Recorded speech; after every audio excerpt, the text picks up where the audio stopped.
Olá, alunos e alunas, tudo bem? Espero que vocês estejam bem. Primeira notícia: esta semana do dia 20, 21, 22, 23, 24, não pedirei roteiros para a semana que vem, para que quem estiver atrasado possa me entregar durante a próxima semana. Mas na outra semana começaremos aí, ou chegaremos bem perto de começar o terceiro bimestre, e daí os roteiros voltam a funcionar da mesma forma. Então, combinado, alunos do segundo, não tem roteiro para a semana que vem, mas semana que vem tem roteiro para outra semana. Tudo bem? Nós estávamos vendo a introdução à teoria do indivíduo, né? Jeremy Bentham, John Locke e John Stuart Mill. Jeremy Bentham e John Stuart Mill utilitaristas. O Stuart Mill até bem forte, que ele diz, né, que o mercado vai controlar o indivíduo e a sociedade.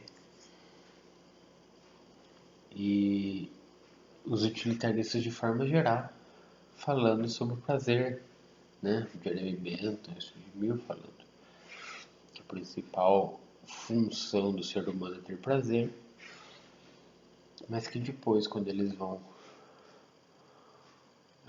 discutindo e melhorando seus estudos, melhorando não, aprofundando seus estudos, eles vão ver lá que eles têm que buscar igualdade entre todos os indivíduos. Coisa que o John Locke diz que não. Jeremy Bentham e John Stuart Mill diz que a igualdade não é natural. O John Locke diz que a igualdade faz parte do estado natural, o estado natural vai se transformar em estado de guerra e depois vai virar estado positivo, com um governo que vai ser escolhido por todos para que o governe e coloque regras para que as pessoas possam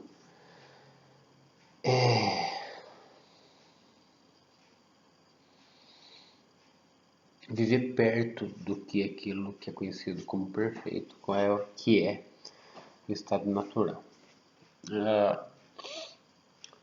Professor de Ciências de Mídias, ele vai falar de Rousseau, não sei se no segundo ou no terceiro, mas o John Locke é importantíssimo ser estudado também.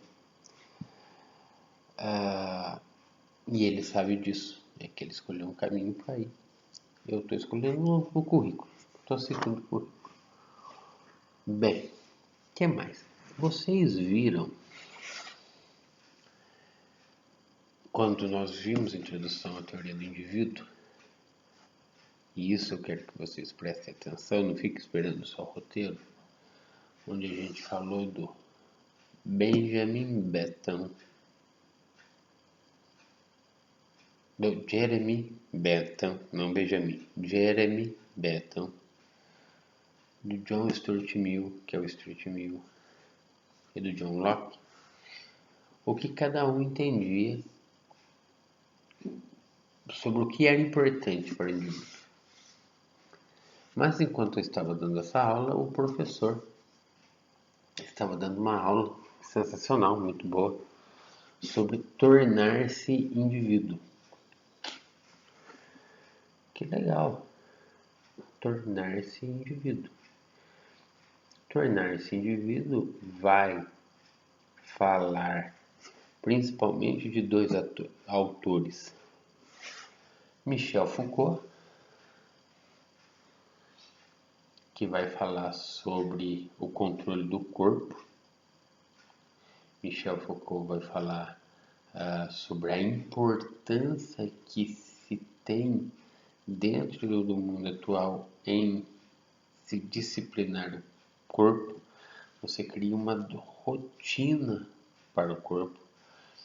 Você começa a vigiar os seus hábitos, os seus costumes para que você chegue em algum lugar ou ao lugar desejado.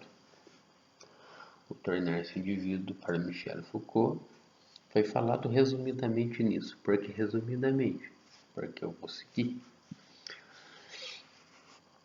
Daí, durante a mesma aula, também nós vimos no Centro de Minas, com o professor Marconi, Paul Ricoeur. É o Paul Ricoeur. O Paul Ricoeur, ele vai falar que a linguagem é o que difere um indivíduo de outro indivíduo. E que os adjetivos desse indivíduo os caracterizam dentro da sociedade. E daí tem um exemplo lá, não foi o professor Marconi que deu, mas tem um exemplo que eu li, por exemplo, João come chocolate. Qualquer João come chocolate. Mas quando ele diz João, filho de José, ou João Carlos, ou João, meu vizinho, ele dá adjetivos para o indivíduo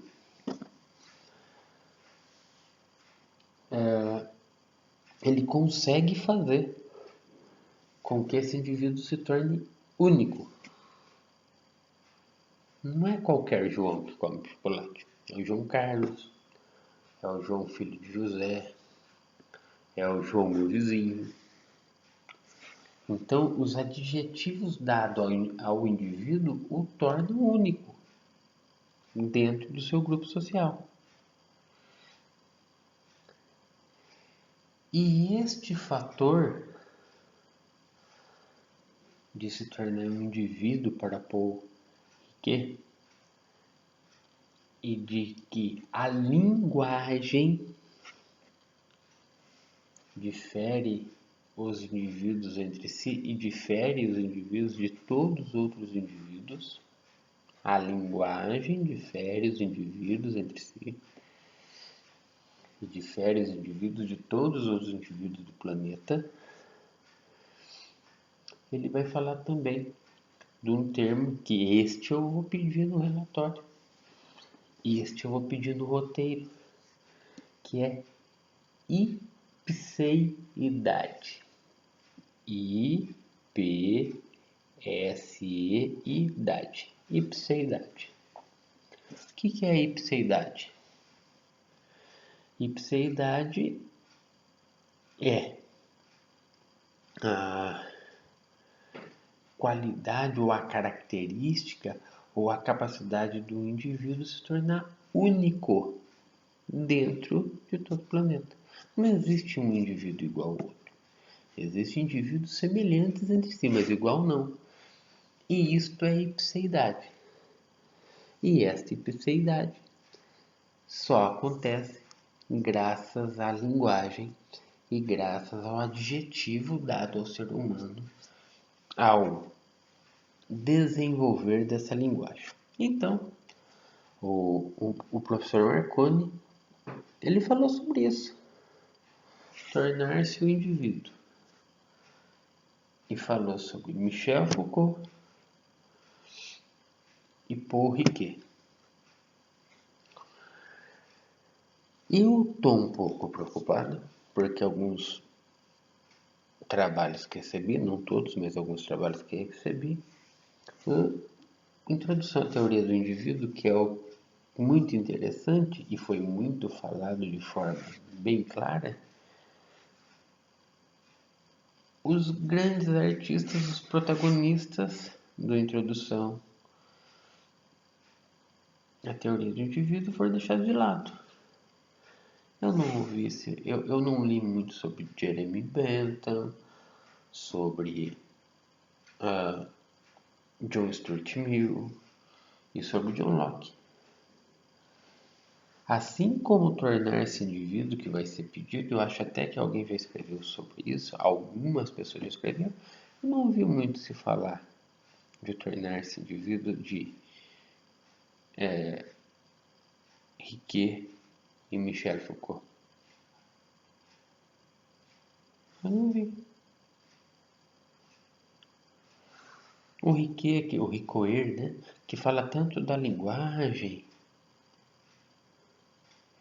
que fala tanto da importância do indivíduo se tornar único pela sua linguagem, pela sua forma de agir, e do Michel Foucault, que é a capacidade de adestrar o seu próprio corpo, de controlar suas próprias atitudes. Não vi muito não. Então é possível que nos roteiros eu vá pedir um comentário sobre esses personagens, que são importantíssimos para a filosofia, porque eles vão ser falados no terceiro também. Jeremy Bentham, John Stuart Mill, John Locke, Michel Foucault e Riquet. Paul Riquet, né? Antes que alguém fale, esqueci o resto. Paul Riquet. Então, talvez eu peça isso. Mas nesse momento, nesta aula, agora feita, um pequeno resumo daquilo que eu não tinha dado, mas o professor Marconi tinha, e daquilo que eu já havia dado, mas o professor Marconi não, nós vamos para a última aula, na verdade, do segundo bimestre. Tem alienação moral também, mas se você entender as condutas massificadas, você vai entender alienação moral. As condutas massificadas, elas são ditas e são embasadas por dois grandes pensadores. Não esqueça disso. Acho que o último vídeo de filosofia que eu postei tinha 20 ou 22 visualizações e algumas nem são dos alunos. Mas os alunos que conseguirem assistir toda a aula ou parte dela, não esquece disso. As condutas massificadas, elas são descritas por dois grandes pensadores. São eles Adorno e Horkheimer. Vou repetir. As condutas massificadas, elas são descritas por dois grandes pensadores, Adorno e Horkheimer. Professor, mas o que são condutas massificadas então? Condutas massificadas é uma tentativa de que todo mundo pense igual, da mesma forma, para que não haja contestação, para que todo mundo seja levado a comprar a mesma coisa, para que todo mundo seja levado a ter o mesmo hábito, para que todo mundo seja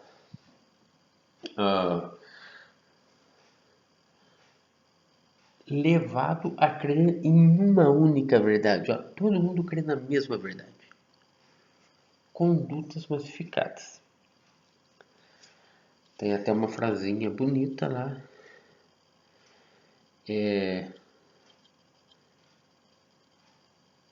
Que a mídia sustenta, a mídia controla o povo, que sustenta a mídia. O povo sustenta a mídia. O povo sustenta a indústria. Vai ter outras frases. A indústria patrocina a mídia que controla o povo, que sustenta a indústria. E assim, mas eu vou mandar essa frase para todo mundo ver. As mais faladas.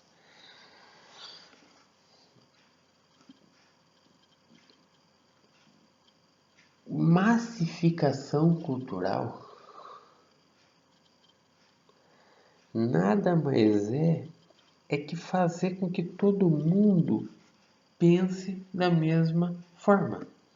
Então, condutas massificadas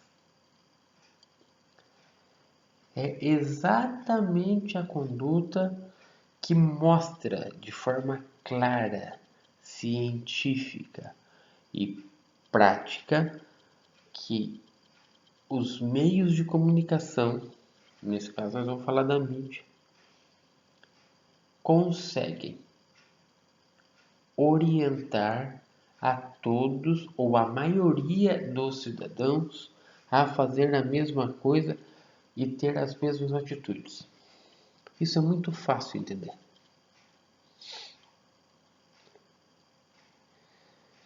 Seria como homogeneizar o seu pensamento. E não é só o seu e de todos aqueles que estão ao seu redor. Condutas massificadas é o momento em que a indústria cultural age sobre a maior parte da população para que a população tenha um pensamento homogeneizado sobre o que é certo, sobre o que é bom e sobre o que é errado. E professor, mas isso é muito difícil. Como isso acontece? Como que é difícil?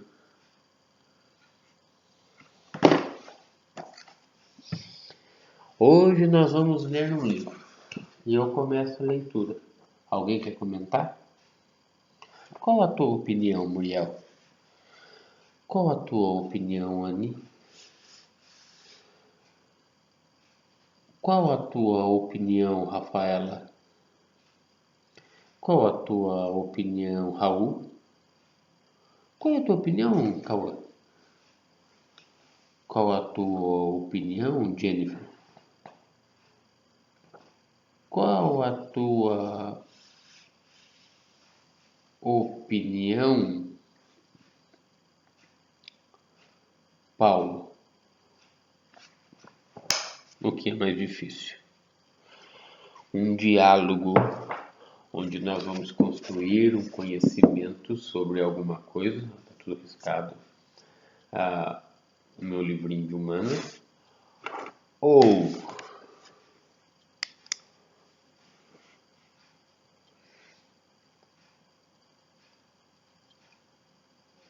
no conforto do meu lar, ou do meu celular, eu já pegar as informações prontas, editadas, para que elas me atinjam de forma plena. Quanto mais gente assiste aquilo que está sendo dito na novela, no jornal, na série, que hoje em dia o mundo é feito de séries, né? The Good Doctor, antes era o Lost, Dexter, que já até acabou, agora tá passando na Globo, vai começar na Globoplay.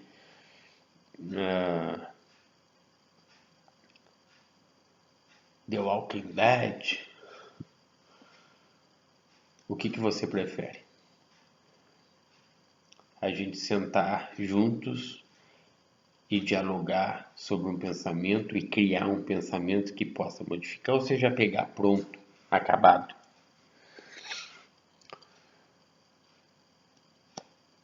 Aquilo já está editado, aquilo já está calculadinho. Isso daqui você tem que fazer, que isso daqui é certo, isso daqui é errado. De forma nenhuma aqui eu quero discutir política, mas é exatamente o que acontece com a mídia. A mídia de vez em quando ela mostra uma pequena tendência ao A, depois às vezes ao B e às vezes ao C. Mas o que é mais fácil? Eu escutar o que o saudoso Boechat me dizia, que ele já morreu, viu, Ricardo Boechat. Eu escutar o que William Bonner me diz. Eu escutar o que Raquel Sherazade manda eu fazer? Ou eu ir procurar informação sobre algo? Depois a gente vai chegar na alienação moral. Que você faz o que os outros fazem sem saber por quê. O país está vivendo uma evolução desde a saída da última presidente, da primeira presidente mulher. E você via nas ruas de Copacabana, você via nas ruas de São Paulo, as pessoas dançando, cantando hinos. E por que você está cantando esse hino?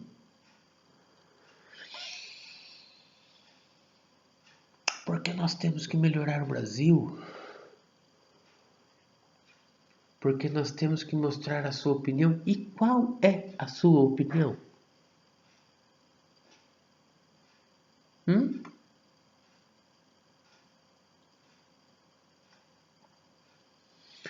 A mídia sabe exatamente como agir na maior parte das pessoas. E ela tenta homogeneizar comportamentos. Agora, quanto menos você se informa, olha que estou dando aula de filosofia, hein? Quanto menos você tem o pensamento racional, crítico, reflexivo, radical, rigoroso e sistemático, mais fácil é lhe convencer sobre algo. Esteja ele certo ou não. Porque às vezes ele está certo para a pessoa que se interessa que ele esteja certo. Ele não está certo para todo mundo. Mas ele é o que veio pronto para você. E se você não procura, se você não pesquisa, se você não reflete sobre algo, pronto. Você tem uma conduta massificada de massa. Você faz tudo o que todo mundo faz e às vezes sem saber por que está fazendo.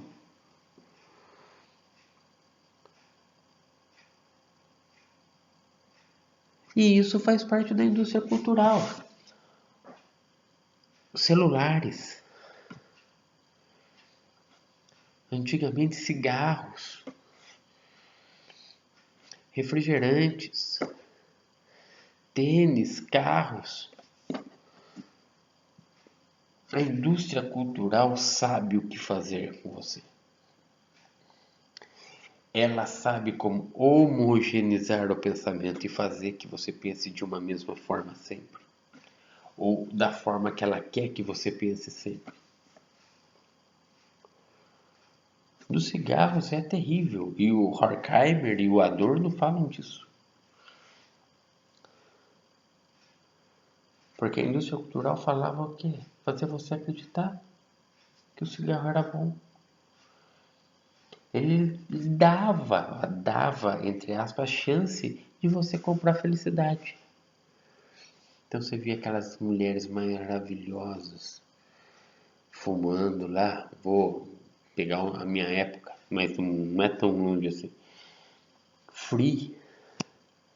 Aqueles homens fortes, másculos, Marlboro ou Hollywood, ou Luiz XV, ou Continental. As mulheres fumando Charme, o nome já ajudava, né? Mas eu era feliz se eu fizesse isso. Você comprava essa felicidade, e essa felicidade era vendida por quê? Pela indústria cultural. No começo fazia mal, tudo, mas a indústria cultural falava não, que isso é bom, isso vai lhe fazer feliz, isso vai lhe fazer social. Puxa vida, tá arrastando aqui um pouquinho, viu? Pensando numa cadeira. Isso vai lhe fazer social.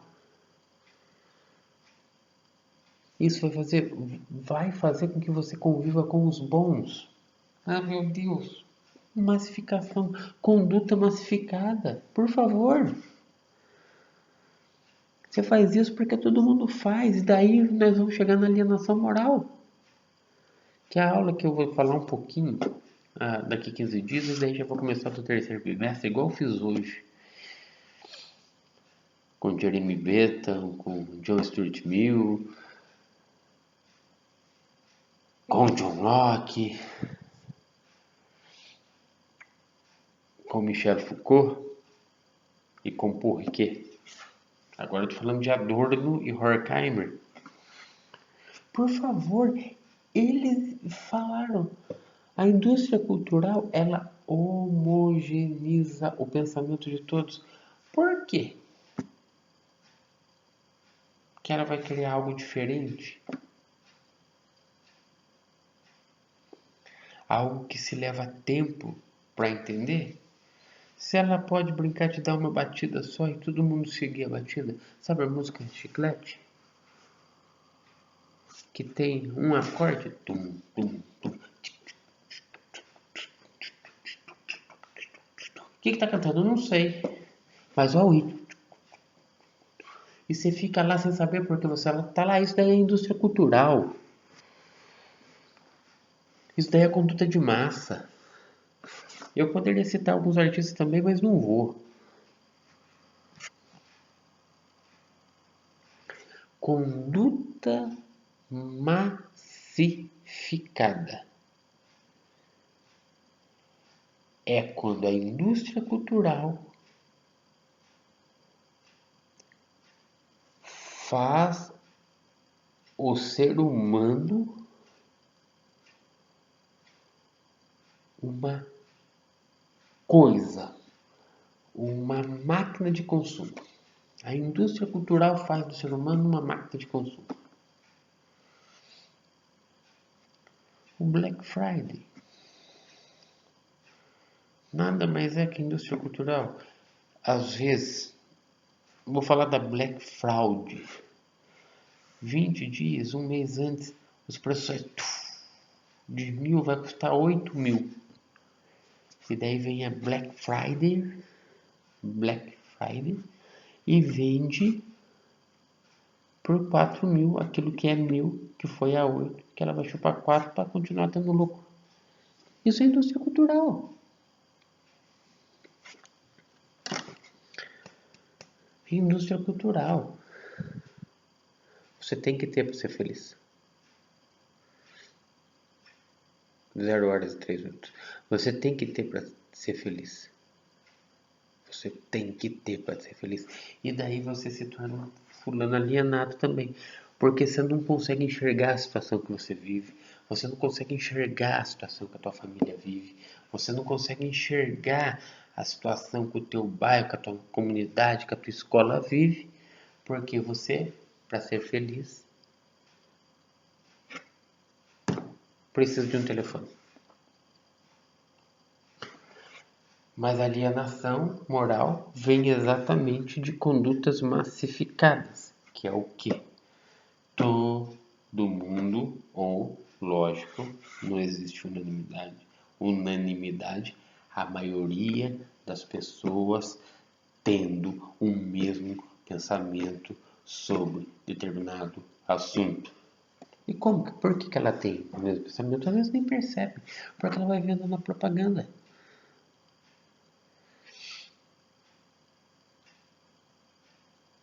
Porque ela veio falar no jornal.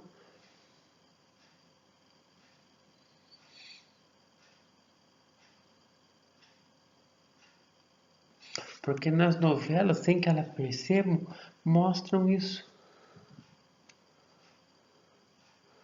E daí você tem uma conduta que todo mundo, a maioria das pessoas tem, porque aquilo é lhe passado como algo bom. Hoje a gente não vê coxinha, mortadela, boiada, bovino, os bois. Mas quem será que são realmente os coxinhos, mortadelas, a boiada, o bovino? São os que falam ou são os que escutam sobre? Conduta massificada é dar a chance de alguém lhe falar o que é certo e o que é errado sem contestar. E você só segue. Compra, porque na televisão falou que é bom. Bebe, porque na televisão falou que traz felicidade. Eu tô falando da televisão, mas são os meios chamados de indústria cultural. Então, o ser humano, ele passa de ser humano e se torna uma máquina de consumo. É o consumidor sendo consumido pela indústria cultural. E quando você faz isso sem perceber, você faz parte de uma conduta massificada, que é muito claramente falada por Adorno e Horkheimer. Espero que vocês entendam. Espero que vocês assistam, se não tudo, pelo menos boa parte disso, para que vocês não entrem nessa história de conduta massificada. Ainda hoje, daqui a pouco, eu vou mandar tanto o tornar-se um indivíduo para vocês, como o condutas massificadas, tá bom? Beleza? Grande abraço. Tchau, tchau.